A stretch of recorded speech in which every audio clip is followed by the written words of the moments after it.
Sorry po ha. Sorry po, nakalimutan ko magturo sa inyo. Nako, daming customer ngayon. Hindi ko maasikaso lahat. Sorry. Pag sino pumasok, hindi ko pa nakasagot. Balik kayo after Chinese New Year. Sasagutin ko lahat na gusto nyo alam. Kasi ngayon, pas lang yung gusto nyo, bili lang po ha.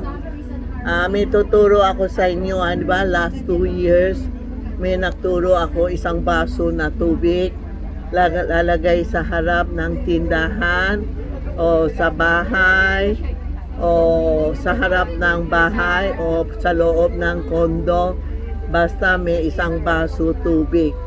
Bakit po lalagay ng tubig? Tubig is pera.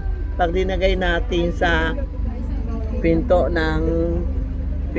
natin, lagay mo itong tubig. Welcome tayo sa mga hindi natin nakikita o mga God of Wealth. Kung nakita niya may tubig tayo dyan, ibig sabihin respect tayo sa kanya. Kaya pag dinalagay mo itong tubig sa harap ng bahay o sa harap ng tindahan, try nyo. Last 2 years o 3 years may turo na ako. Hanggang ngayon sa tindahan ko sa harap, dinalagay natin ng tubig. May nagtanong kanina, ang kulit. Paano yung tubig? Pag naubos, hindi po. Pag ulde, lagay mo. Bukas, pag nakita mo, kunti, dakdak. Basta everyday may tubig sa bahay nyo. Sa harap ng ano ba yon? Pinto o sa kusina, meron isang baso tubig. Yan ang respect natin sa mga good energy na pumasok. Ito.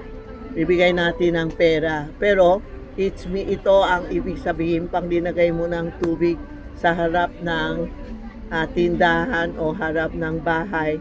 Yan ang bibigay tayo ng yaman. So, remember, isang cup na tubig. Pag nabawas na, dakdak nyo. Ha? Huwag kalimutan. Tuwing umaga, palitan nyo sika kayo mag-office o palitan nyo sika tayo pumunta sa magbukas ng tindahan. Tingnan nyo, lalakas ang negosyo nyo. Maganda ang buhay natin po. Kay Santiago naman, ito, everyday may Santiago, may alak kami. Binibigay ko si Santiago. Tingnan mo, nabawas na oh. Mahilig si Santiago sa alak. Kaya everyday, meron akong